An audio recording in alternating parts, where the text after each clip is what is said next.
Gente, 7 voluntários aqui, por favor. Rapidinho, rapidinho, rapidinho. 7. Uma já veio. Vamos lá. Vamos lá. 2, 3, aqui, Ju. 4, 5, vamos lá, vamos lá. 1, 2, 3, 4, vamos lá. Mais um. Só tem mulher, hein, homens? Esses homens. Gente. É para ganhar um prêmio, gente. Não, pior que a Ju não podia ser, não. A Ju não pode ser, não, porque a Ju já conhece. Chama um homem. Isso, Ju.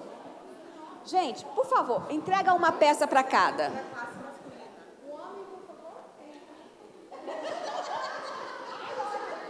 Aí, Luciano. Gente, o varão no meio das varinhas. Vamos lá. Gente, cada um recebeu uma peça de um quebra-cabeça. Ok? Infelizmente, não vai dar para todo mundo ver a peça, mas tenta mostrar assim, mais ou menos. Tá?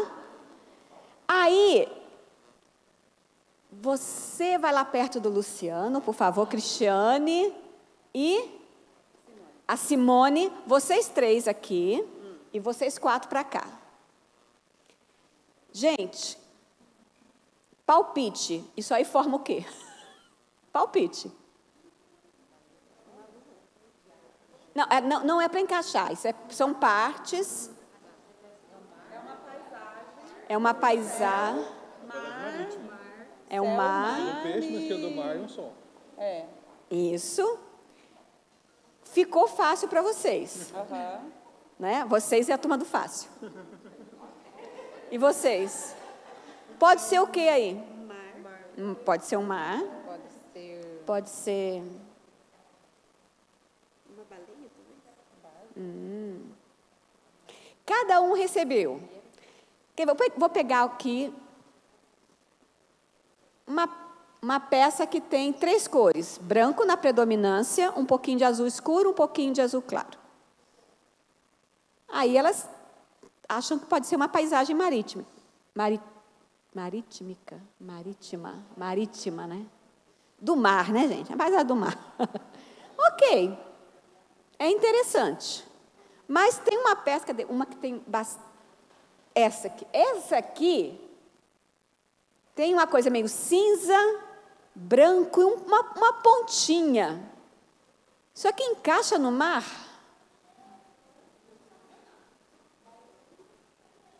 Como é que essa peça encaixa? Será que é do mesmo quebra-cabeça? Né? Vai que. Agora, a Cristiane, Simone e Luciano, já ficou uma coisa mais interessante, assim, ficou mais fácil. Por quê? Ó, tá na cara. O da Simone, eu sei que não vai dar para todo mundo ver, mas olha, tem uma carinha aqui. Sol, ficou ok. Meio peixe. Meio peixe, já tá beleza. Meio estrela. Tudo isso aí fica muito difícil. É uma paisagem, é uma coisa só. Mas, se eu mostrasse para vocês a tampa da caixa...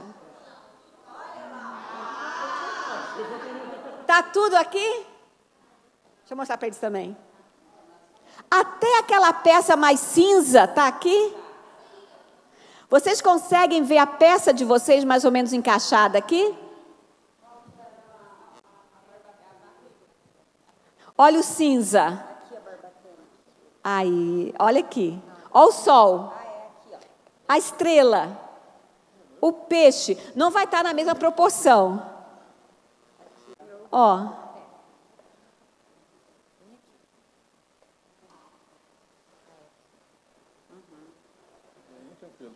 Super tranquilo, porque vocês viram a caixa.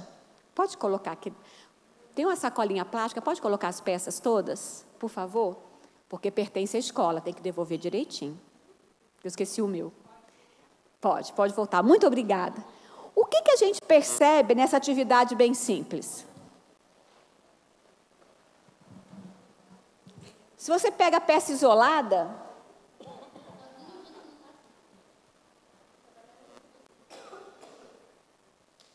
Trabalhar em equipe, peça isolada. E também o seguinte, quando você tem em mente o que realmente tem, faz diferença, né? Se eu tivesse mostrado primeiro para os 7, gente, olha, todas essas 7 peças pertencem a essa paisagem. Então, mesmo aquela que pegou a maioria cinza, porque era a peça mais difícil, assim, não, tranquilo, é o tubarão. Tá. Eu não tenho muita pista da paisagem como um todo, mas, olha, é o tubarão.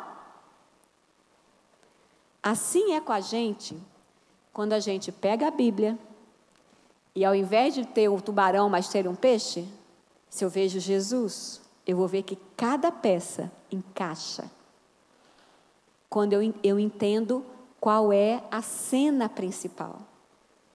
Se eu entender que cada peça do quebra-cabeça é uma parte da Escritura, eu vou entender, peraí, ela encaixa. Ela vai encaixar na peça maior. Então, esse é o nosso foco desse estudo que começa agora e nós vamos continuar depois do almoço. Como ver Jesus na palavra, em toda, não somente no Novo Testamento, mas como ver Jesus de Gênesis a Apocalipse. Eu esqueci de pedir para colocar o arquivo, meu irmão, é o... qual é o nome do arquivo? É esse aí. Deu algum problema com a fonte, não é essa fonte, mas tudo bem, dá para ler, né? Dá para ler o modelo ali. Queria falar então sobre isso, como a gente vê Jesus em toda a palavra. Ou seja, ter em mente o quadro e entender que cada peça vai se encaixar naquele quadro. Então, quando eu pego essa peça, ok, pode ser a borda do quadro, mas faz parte do quadro. Pode ser aquela peça que, não sei, não é aqui. Se fosse um quadro da cruz, não seria assim a peça do madeiro, mas faz parte da paisagem. Então, que esse desafio seja constante para cada um de nós. Entender cada parte da Escritura como o grande quadro que nos leva a Jesus. E a gente entende que isso é tanto para o descrente quanto para o crente. Ver Jesus na Escritura é apontar a salvação para aquele que ainda não crê e apontar a santificação para aquele que crê. Porque existe uma ideia muito errada, gente, que salvação é o seguinte, a mensagem de salvação. Jesus, você é pecador, Jesus morreu por você e tal. Não, eu já sei isso, não preciso pregar. Mas esse é o centro do Evangelho. Paulo fala que a mensagem do Evangelho é o poder de Deus. Então, essa ideia que Evangelho é só para o descrente, não é. O Evangelho é para mim e para você. A boa notícia não é porque você ouviu há tanto tempo atrás, ou há pouco tempo atrás, e você teve um momento que você fala, olha, eu entendo que eu careço do Senhor Jesus, que eu sou uma pessoa pecadora, eu preciso dele, pronto, eu não preciso mais ouvir o Evangelho. Já sei que Jesus morreu por mim. Não é. A mensagem do Evangelho tem a ver também com a nossa santificação. É para a salvação do descrente e é para a santificação do crente. E a gente entende que alguns textos deixam isso muito claro. Quero convidar você a ver Lucas, abrir nesses 2 textos. Deixa aí marcadinho. Lucas, capítulo 24. Jesus já havia ressuscitado. E ele então vai se apresentar aos discípulos. Aliás, vamos ler João primeiro. Né? E João ele não tinha ressuscitado ainda. João capítulo 5, versos 39 e depois 44 a 47. Quem pode fazer essas leituras, por favor? 5:39 e depois 44 a 47. Examinando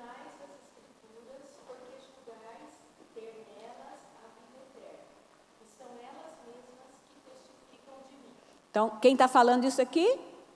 Próprio Senhor Jesus. Ele fala, as Escrituras falam de mim. Ok? 44 a 45.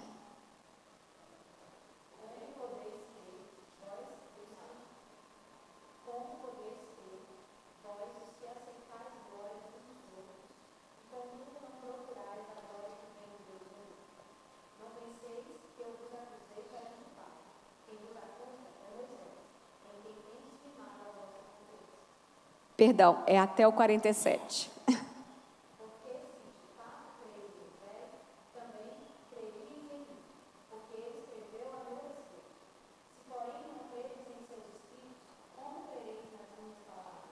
Deus deixa, o Senhor Jesus deixou claro, as Escrituras testificam de mim.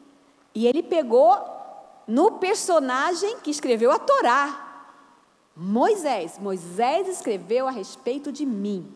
É para vocês crerem em mim. Jesus, então, quando ele é ressurreto, ele fala também, fala isso, que as Escrituras falam sobre ele. Lucas, capítulo 24, versos 25 e 27, e depois o 44 e 45. Por favor, duas pessoas leiam 24, 25 e 27 e outra 44 e 45.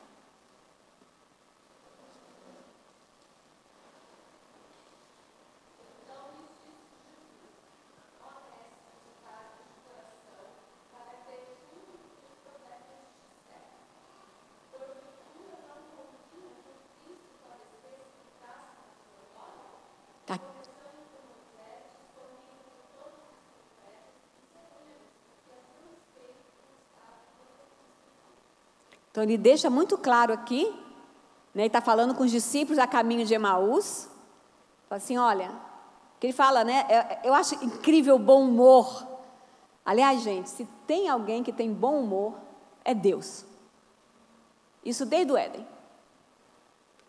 Né? Faz umas perguntas assim, né, do tipo, quando Adão e Eva pecaram, Adão, cadê você? Como se ele não soubesse. E aqui, né, quando viu os discípulos lá no caminho de Emaús, e aí, o que está acontecendo? Aquelas perguntinhas assim, né? E ele queria chegar, aquelas perguntas para poder chegar num ponto. Ele fala, vocês estão tardios, porque não convinha. Vocês não creem que eu sou o Cristo?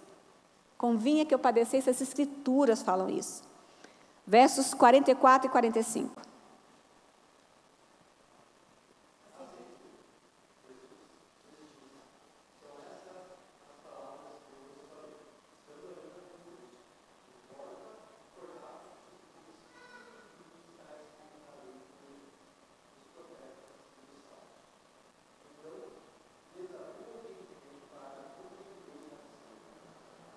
Isso.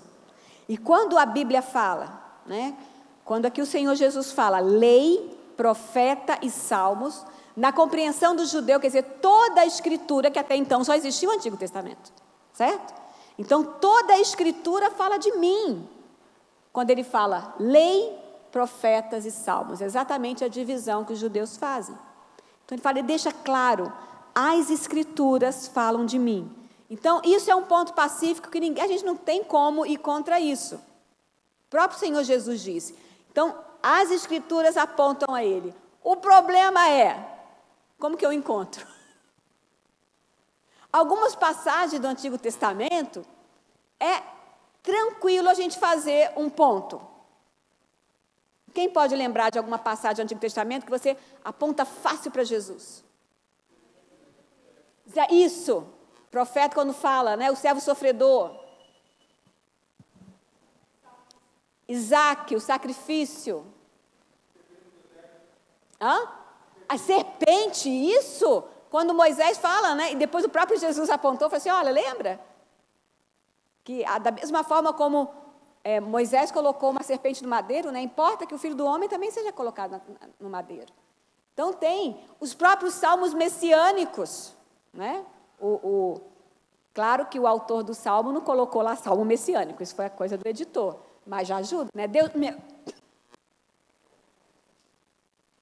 A gargantinha. Deus meu, por que me desamparaste? Porque palavras que o próprio Senhor Jesus falou. Lembrando da atividade, era a galerinha que estava com meio peixe, meio estrelinha, meio sol. Está ali, está fácil.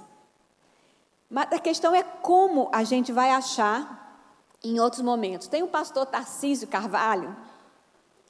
Depois até eu vou deixar um QR Code para vocês verem uma palestra dele. Me baseei muito nisso e o Tarcísio, ele também deu aula para a nossa equipe de autores, para a gente entender bem, para poder escrever as nossas lições do novo currículo.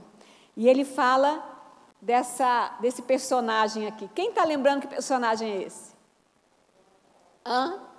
O Wally. Talvez o pessoal mais novo, não sei se vai lembrar.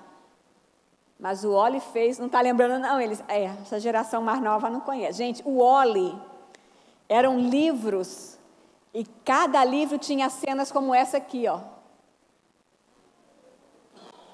Você tinha que achar o Wally. E era uma loucura. Gente, eu me amarrava, eu comprava esses livrinhos e ficava ali. O tempo inteiro tentando achar o Wally. Cadê o Wally? Ele está aí. E é interessante que tem uma pegadinha, né? No início não era assim, mas depois eles fizeram uma pegadinha. Porque tem um que parece o Wally, mas não é o Wally. Né? E eu lembro quando eu peguei essa imagem, eu fui, achei esse aqui. Achei o Wally! Cadê ele? Aqui, ó. Tem um chapéu parecido, mas não é o Wally. Então, você tem que ter muito critério. Claro que eu já vou colocar aqui, porque senão a gente gasta muito tempo. Mas o Wally está aqui, ó. Olha ele aqui. Então, muitas vezes, a gente tem isso de achar Cristo como se fosse achar o Wally. Só que, na verdade, não. Se a gente tiver boas ferramentas, a gente vai conseguir achar. Sem esse drama do onde está o Wally. Porque não é isso. O Senhor Jesus não fez essa brincadeira com a gente. Não tem isso. Eu vou deixar aqui, ó.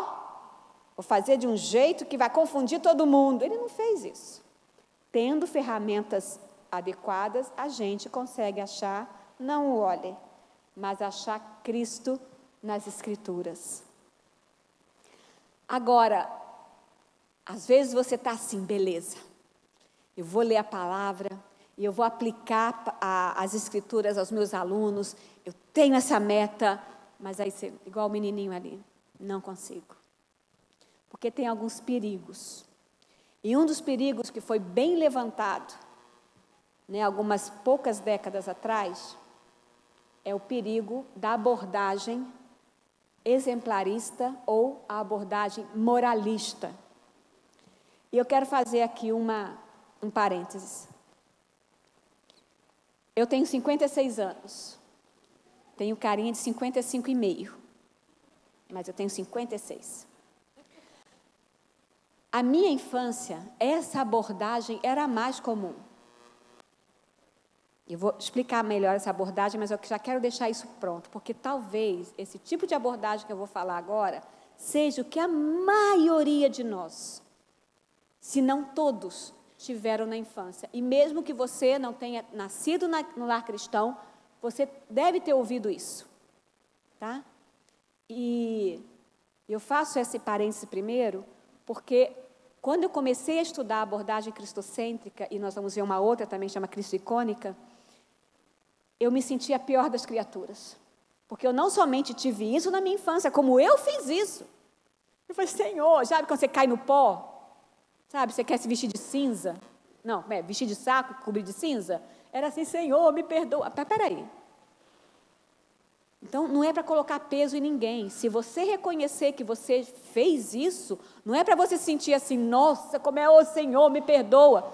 Gente, pela graça de Deus, mesmo tendo essa abordagem, como a maioria, se não todos de nós, a graça nos alcançou. Da mesma forma que se você usou, como eu usei, como eu escrevi também sobre isso, então não é para colocar peso, a graça do Senhor, ela vai muito além. Então, por favor, não é para a gente ter aquela assim, nossa, aquela pessoa está ensinando a abordagem exemplarista. Coitada. É isso. Não é nem para você se julgar e nem para julgar o outro. Tá ok? É para a gente entender que a gente pode avançar e continuar contribuindo, porque nós somos de Deus cooperadores. E o Senhor, Ele age apesar de nós. Antes, durante e depois. Ok? Mas o que seria essa abordagem moralista ou exemplarista? É como você pega personagens, principalmente nos livros de narrativa. Você pega os personagens querendo saber quem é o vilão, ou seja, quem é o Batman e quem é o Coringa. Né? Aqui é o Hulk. Esse aqui é aquele Homem-Aranha esquisito, né, que teve? Eu não sei. Eu e a Marvel, a gente tem um relacionamento legal, mas assim, eu nunca consigo lembrar o nome de nada. Então, é Marvel mesmo, né, gente? Né? Então, assim, a gente tem aquela ideia, né? Não, vamos ver, quem é o vilão? Quem é o herói? Ah, então eu quero ser como o herói. Vamos lembrar de um herói da Bíblia aí, cita um para mim. Davi, uau! Eu quero ser assim que nem um Davi, que não teve coragem, foi lá e matou o gigante. Um vilão. Golias era um vilão. Não quero ser como Golias. Aquele que afrontou o próprio Deus. Então, sempre assim, o que eu quero ser, o que eu não quero ser. E o foco está no Davi, está no Golias. O foco está nos dois. E uma coisa interessante e horrível que acontece é que causa na gente frustração ou orgulho. Você vê assim o Davi, nossa, o Davi, naquele momento, ele reconheceu que ele não tinha força, mas ele foi na força do Senhor. Nossa, isso está acontecendo comigo. Glória a Deus. Eu sou ótimo. Aí causa aquele orgulho, né? Assim, tadinha da... Como é seu nome? Priscila. Tadinha da Priscila, né? Priscila, você chega lá, tá? É um orgulho. Orgulho santo. Não diz orgulho santo não, tá, gente? Orgulho é pecaminoso mesmo, tá? Esse tipo de orgulho. Claro que a gente pode se orgulhar de ter feito alguma coisa boa, mas entendendo que tudo é para o Senhor.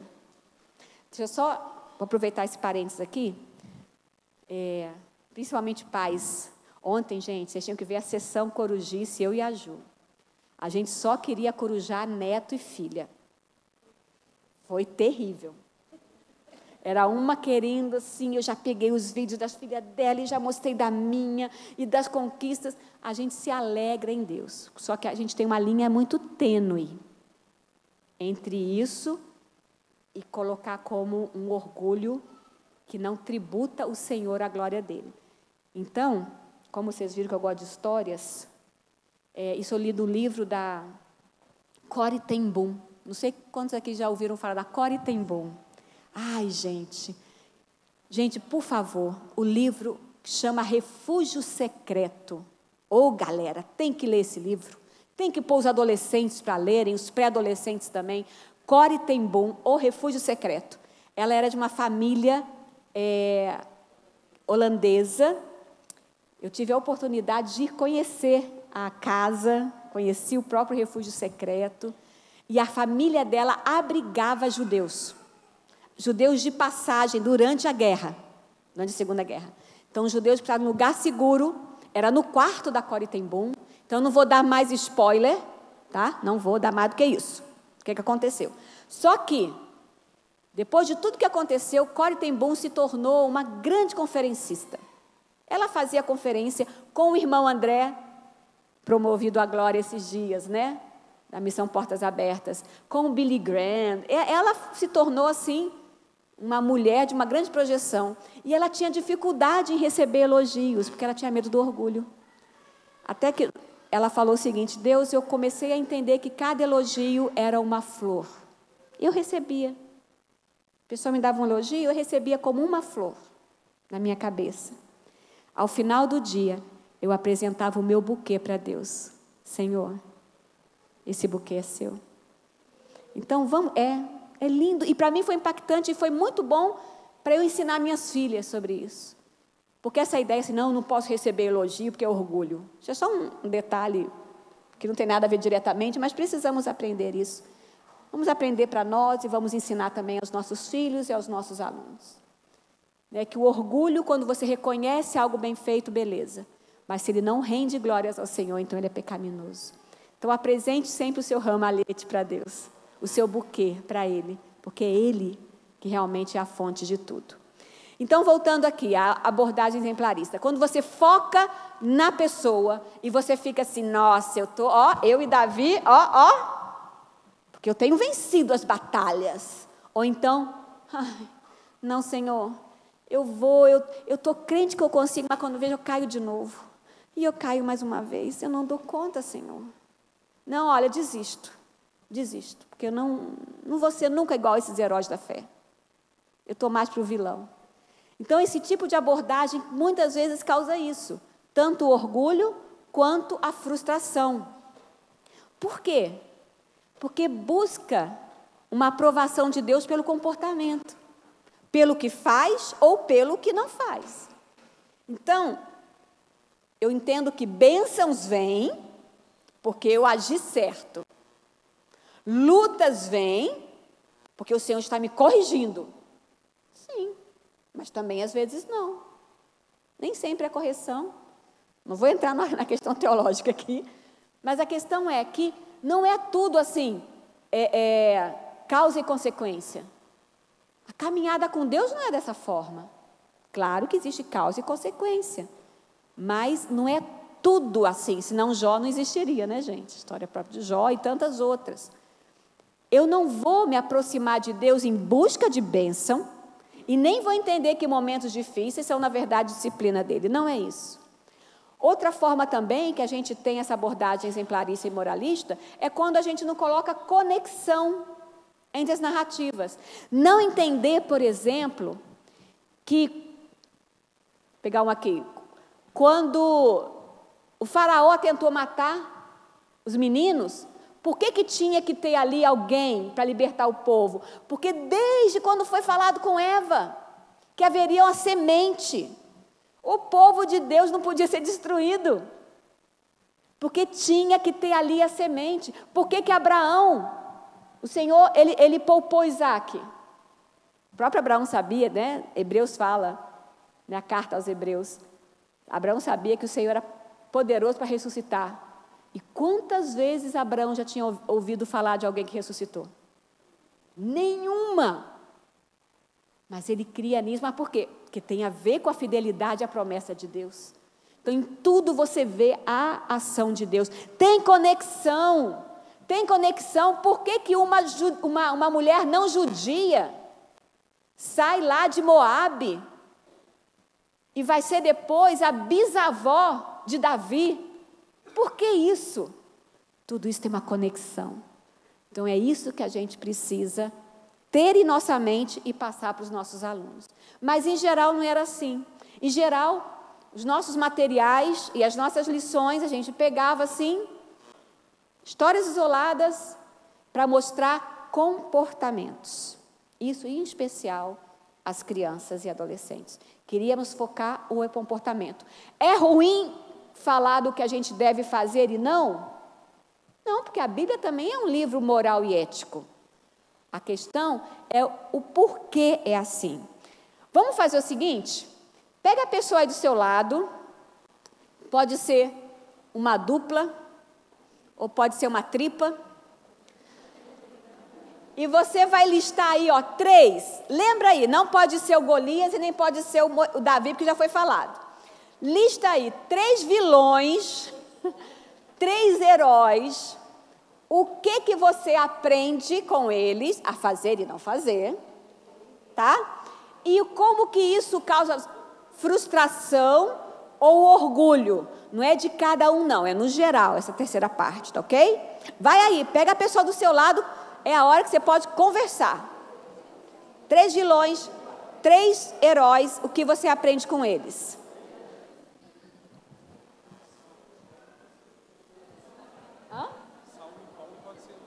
Pode. Boa.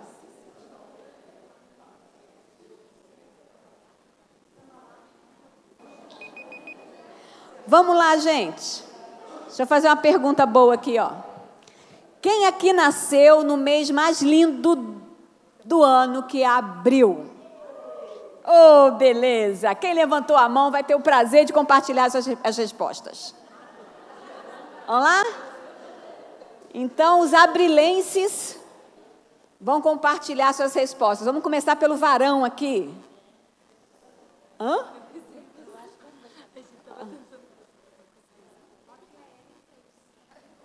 Aqui, então vocês passam a bola para cá.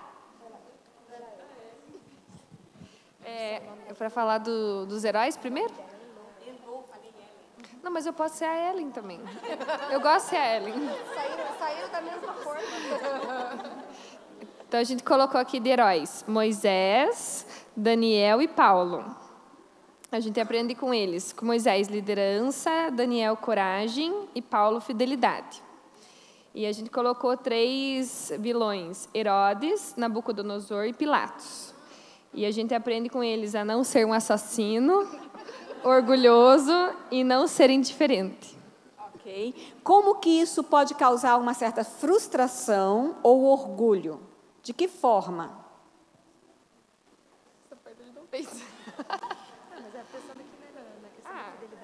Que não é fácil ser... Não é fácil ser igual aos heróis. E a gente é mais parecido com os vilões. Mas não tanto. Mas não tanto. Igual, a gente não mata nenês. Mas... No berçário dá até vontade quando não está... A vontade existe, mas... Mas gera uma frustração. E muitas vezes o orgulho não é nem o que eu faço, mas o que eu não faço. Não é? Nossa, eu não sou igual aquele Nabucodonosor. Né? Muito menos Herodes. Eu sou melhor do que eles. Entendeu? É orgulho. Ou então aquela frustração. Gente, eu acho que se eu fosse Daniel, eu até orava, mas eu orava com a porta fechadinha ali, ó. Ninguém ia ver, para ninguém ser dedo duro. Não é? Isso aqui, gente, é uma coisa que vai vir assim bem natural, mas a gente precisa colocar isso na nossa mente, ok?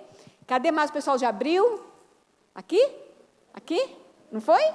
Aí. Ela está mais acostumada. Pode falar, Ju. Tá, então ela deu o abril dela para mim. Então, vilões, Saul, Esaú e Judas. A gente só falou, não anotou, né? Vamos ver se eu lembro de cabeça agora, me ajude. Saul, ele consultou os mortos, ele perseguiu o ungido de Deus, ele foi muito orgulhoso, né? Endeusava mais ele do que o Deus vivo e verdadeiro. Esaú, ódio do irmão, inveja, banalizou a promessa, né? Trocando pelo prato de lentilhas. Que mais? E Judas, traidor, dissimulado, covarde, né? Tirou a própria vida. Interesseiro, né? Judas Iscariotes, esse seria. Heróis, Noé, Abraão e José. Bom, os 3 têm características bem parecidas, né? Fé, o amor a Deus em primeiro lugar, fidelidade a Deus. O que mais? A gente percebeu que, assim, interessante, os 3 que a gente escolheu de vilões e os 3 que nós escolhemos de heróis, eles são muito parecidos entre si. E as características deles se confundem, assim. Tanto Saul, Esaú e Judas eram muito orgulhosos. E quando a gente vem para Noé, Abraão e José, todos tinham muita fé. Então, assim, tem características nos vilões muito em comum e tem características nos heróis muito incomuns, que nós podemos aplicar em nós mesmos.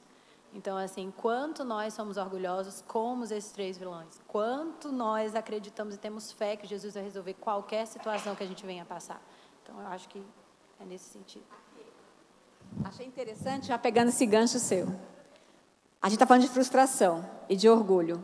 A gente tem aquele orgulho, muitas vezes, que é assim, nossa, eu estou que nem o herói. Ou, como foi falado ali, nossa, eu não sou que nem esse vilão. E eu também posso ter uma frustração quando comentei assim, eu nunca vou ser como essas pessoas. Ou então, ai, eu sou que nem os vilões. É outra frustração. Porque, de novo, estamos focando no personagem. E nós vamos ver que isso, a gente precisa ajustar. Não que isso seja de tudo ruim. A gente vai ver, principalmente quando a gente fizer uma comparação da abordagem cristocêntrica e cristoicônica. Tá? Vamos chegar lá. Por causa do nosso horário, os outros abrilenses serão contemplados em outro momento, tá ok? Que nós vamos continuar aqui. Mas ficou claro, gente, que a gente ter uma palavra para os nossos alunos e para a nossa vida, focando em personagens, a gente vai causar sempre frustração ou orgulho. Porque a ênfase está no comportamento moral adequado, que exclui a fé. De novo, comportamento moral adequado tem que ser uma busca nossa. Mas excluindo a fé de forma alguma. Porque aí reduz a Bíblia a um manual de comportamento. Aliás, quem aqui não lembra quando muitas vezes falava assim, quem é o crente? O crente é que não faz isso, não faz aquilo, não faz aquilo. É uma regra, né? Parece que é tudo isso. E isso tem um cheirinho, um aroma de farisaísmo. Senhor, obrigado, né? Porque eu não sou, isso aqui é a parábola do publicano e do fariseu, né? Eu não sou que nem os outros homens, né? Eu não sou ladrão, injusto. Olha aqui, olha a soberba, olha o orgulho. Por quê? Porque eu dou dízimo, eu faço um monte de coisa. E esse foi o condenado pelo Senhor Jesus na parábola, né? Sua oração não chegou. Então, é um cuidado que a gente tem que ter. E também porque quando a gente se acha assim, nossa, eu estou bem na fita, né? Eu não sou tão ruim assim e tal. A gente tem que lembrar que cada um tem uma régua para medir o seu comportamento e dos outros. Então, se eu acho legal, olha, eu oro todo dia. Eu oro todo dia. Sou joia. Mas aí ele vai... Conversa com uma pessoa, ou então alguém vai dar aula e fala assim, não, mas eu oro 3 vezes ao dia, eu paro o que eu estou fazendo, eu oro. Aí a minha régua fala, exagerado. A régua do outro olha para mim e fala assim, nossa, que fraqueza, que preguiçosa. Cada um vai ter uma régua. Por quê? Porque eu vou julgar o outro de acordo com o que eu quero. Então eu vou gerar orgulho e frustração nos outros de acordo com o meu parâmetro. Isso também causa afastamento do que é o propósito de Deus. E tem muito essa ideia, né? Assim, eu vou fazer as coisas certinhas. Aí vem essa ideia. Então, eu não preciso me esforçar? Já que a ênfase não é essa questão moral e ética, um comportamento adequado, quer dizer que eu não preciso? Também está errado isso. Porque eu preciso... Foi certo? Foi. Eu preciso, sim, buscar isso, mas como um resultado. É isso que eu preciso passar para os meus alunos. Eu vou ter um comportamento moral e ético adequado ao que a palavra diz, por já ter sido alcançada pelo Senhor, e não para alcançar o Senhor. É em resposta, é em resultado. Eu não faço as coisas porque eu quero garantir uma bênção. Eu vou dar dízimo porque o Senhor falou que vai abrir as janelas do céu para mim. Né? Ou então, Senhor, eu me sinto tão mal que eu quero... Não, eu vou fazer alguma coisa aí porque... Né, que nem aluno quando vai passar no último trimestre na escola, né? Está com aquelas notas ruins, agora precisa de uma nota boa para sair na média. Então tem gente que faz assim com Deus, né? Nossa, esse ano não fiz quase nada para Deus. Vou fazer uma coisa agora aqui, vou ajudar no final do ano na igreja, vai ter cantata, vai ter isso e aquilo, para eu ficar na média. Também não existe. Também não é. É o resultado. Ou seja, porque eu fui alcançada, porque eu reconheço a boa nova, como resultado eu vou ter esse comportamento. Não para receber a aprovação de Deus, mas porque eu já tenho a aprovação de Deus. Pela graça do Senhor que me alcançou, que não é mérito nenhum meu, Porque é pela graça que eu sou salva, aí sim, eu vou querer viver em santidade. Mas porque eu já fui alcançada. Não para poder receber o merecimento dele ou de qualquer um, para ver assim, nossa, olha que bacana que ela é, que ele é, mas é resultado. E a gente precisa também sair disso aqui, que é tão falado muitas vezes da igreja. Fala assim, olha, é o seguinte, Deus já fez a parte dele, então você tem que trabalhar porque tem que fazer a sua parte. Gente, não existe isso. Isso cá para nós é muito falado. Isso não é bíblico. Isso é errado.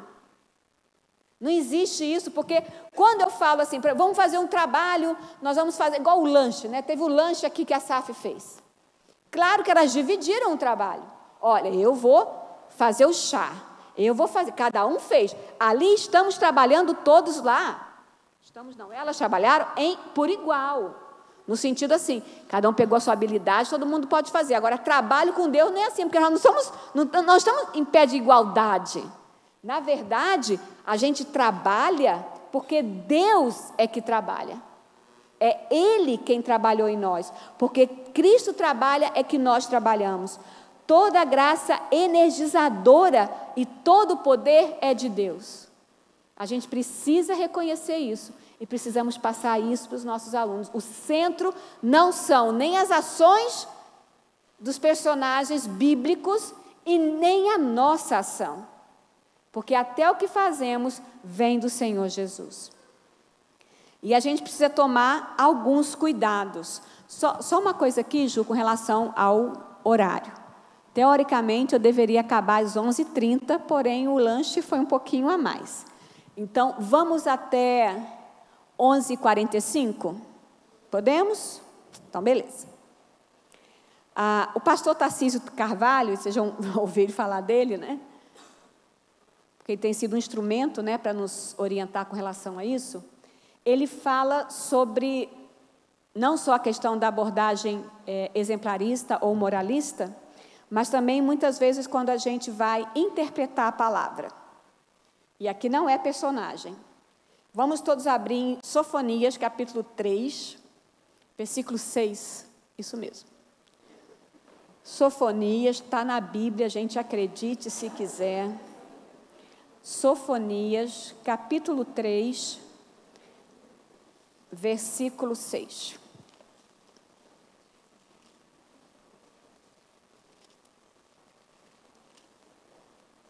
Logo depois do cântico de Abacuque.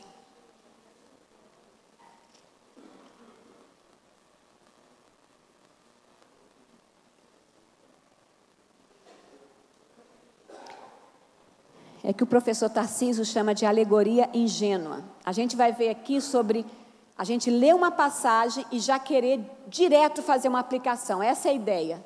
Tem o texto ali e aquele lá somos nós. Tá? 3:6. Aqui são as ameaças, né? O profeta falando sobre Jerusalém. Exterminarei as nações. As suas torres estão assoladas. Fiz desertas suas praças, a ponto de não haver quem passe por elas. As suas cidades foram destruídas, de maneira que não há ninguém que as habite. Aí eu penso, hoje é dia 1º de outubro. Até ontem era setembro, né, gente? 11 de setembro. Olha aqui as torres. As torres estão desoladas, assoladas. As praças estão desertas. Isso aqui foram as torres gêmeas. Quem é que não ouviu isso quando as torres caíram? Porque quer pegar o texto bíblico e fazer automaticamente a aplicação para você. Então, você pega alguma coisa assim da Bíblia e fala, o Senhor está falando comigo. Claro que Ele fala com você, mas tem um processo para isso. Não é aquela coisa assim, lembra essa aqui é a história mais velha que andar para frente, quando a pessoa abre a Bíblia assim e vai, Deus fala comigo? Lembra disso, né, gente? Do Judas, né?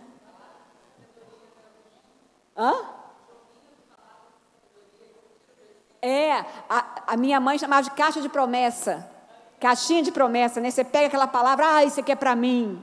Aí, minha gente, ali é até legal, porque só tem promessa, né? Você se dá bem em todas. Que nem o biscoitinho da sorte, né? No chinês. Mas quando você pega assim a Bíblia, assim, o Senhor fala comigo, pá. Né? E Judas se enforcou. Não, Senhor, não é não. Pá, o que tem que fazer, fazer depressa. Não vou.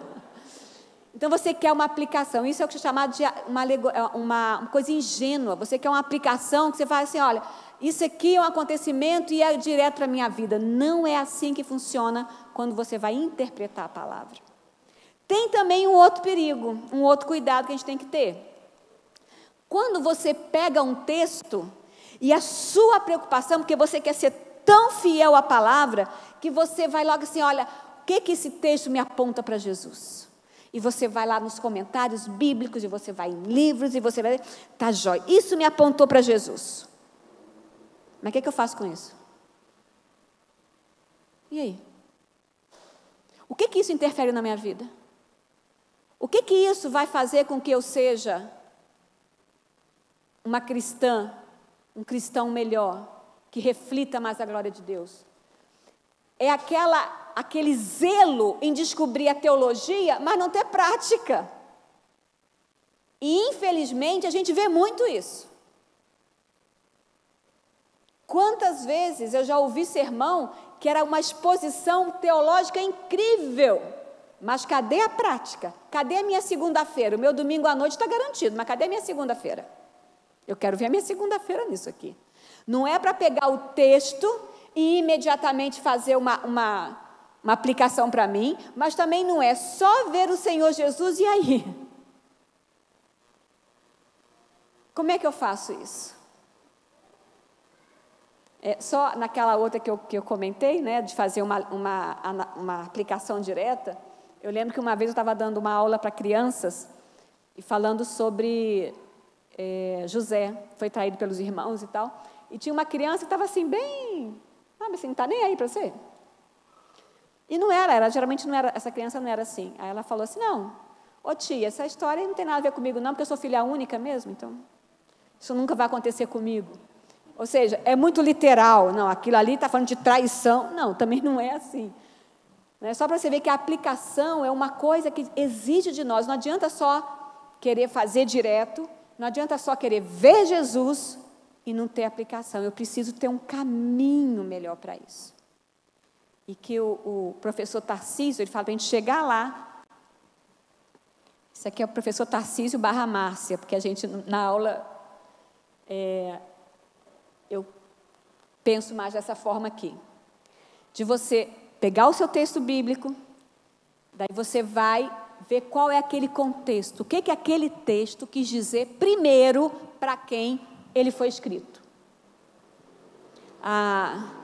As primeiras lições agora do novo currículo que nós vamos lançar em janeiro, todas as turminhas vão ver Gênesis, de uma forma ou outra vão ver Gênesis. E é muito bacana quando você estuda Gênesis, entendendo que quem leu pela primeira vez, ou quem ouviu pela primeira vez, foram os judeus recém-saídos, ou que estavam a caminho de Canaã, estavam no deserto. Então, é uma outra perspectiva quando você lê tudo aquilo. Então, é muito interessante você ver por que aquele texto foi escrito. Para quem? Qual foi o efeito? Então, você primeiro precisa entender o contexto dele.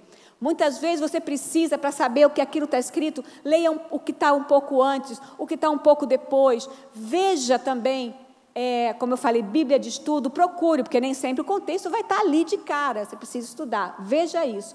Aí sim, você remete aquilo ao Senhor Jesus. Aí sim, você traz para você. Eu vou encerrar essa parte fazendo exatamente esse caminho com Sofonias 3. Ok? Você fechou sua Bíblia? Se fechou, abre de novo. Só que nós vamos ler os versículos 1 a 9. Sofonias, capítulo 3, versículos 1 a 9. Eu vou ler aqui, tá ok? Ai da cidade opressora, da rebelde e manchada. Não atende a ninguém, não aceita disciplina, não confia no Senhor, nem se aproxima do seu Deus. Os seus príncipes são leões rugidores no meio dela. Os seus juízes são lobos do cair da noite, que não deixam os ossos para serem roídos no dia seguinte. Os seus profetas são levianos, homens pérvidos. Os seus sacerdotes profanam o santuário e violam a lei. O Senhor é justo no meio dela. Ele não comete iniquidade. Manhã após manhã traz ele o seu juízo à luz. Não falha, mas o iníquo não conhece a vergonha. Exterminarei as nações, as suas torres estão assoladas. Exterminei as nações, as suas torres estão assoladas, fiz desertas as suas praças, a ponto de não haver quem passe por elas, e as suas cidades foram destruídas, de maneira que não há ninguém que as habite. Eu dizia, certamente me temerás e aceitarás a disciplina, e assim a sua morada não seria destruída, segundo o que havia determinado. Mas eles se levantaram de madrugada e corromperam todos os seus atos. Esperai-me, pois, a mim, diz o Senhor, no dia que eu me levantar para o despojo, porque a minha resolução é ajuntar as nações e congregar os reinos, para sobre eles fazer cair a minha maldição e todo o furor da minha ira, pois toda esta terra será devorada pelo fogo do meu zelo. Então darei lábios puros aos povos, para que todos invoquem o nome do Senhor e sirvam de comum acordo. Então, quando eu vou ler uma passagem, primeiro, eu nunca posso fazer tudo com um versículo só. Eu preciso entender, pelo menos, qual é o contexto dele, e preciso entender o que é esse contexto para o pessoal. Aí, preciso, no mínimo, uma Bíblia de estudo, que me faça ver que Sofonias era um profeta, lembra da linha do tempo?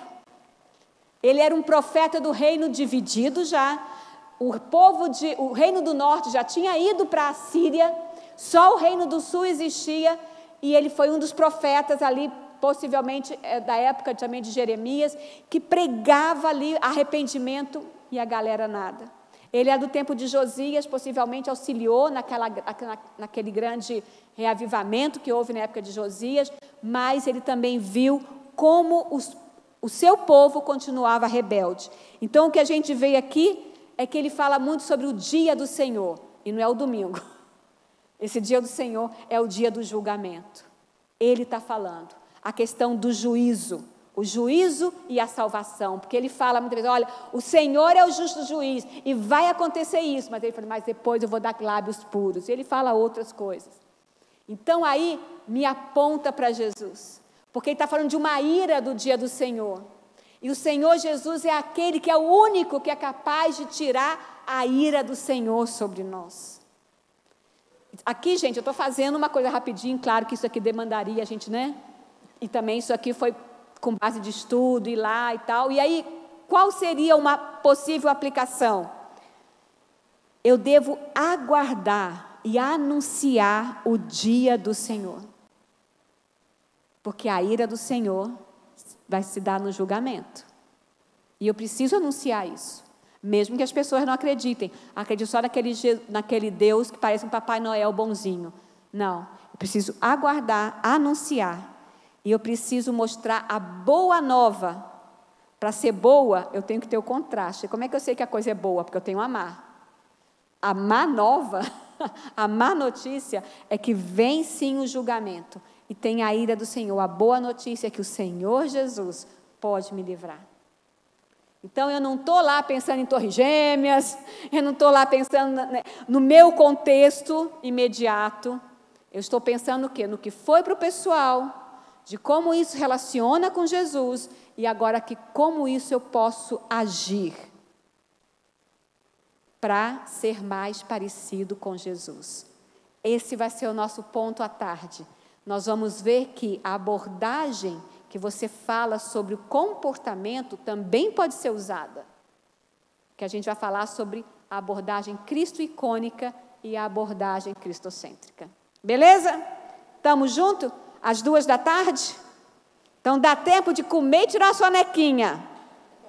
Tá joia? E a gente se vê as duas, se Deus permitir. Algum aviso, Ju?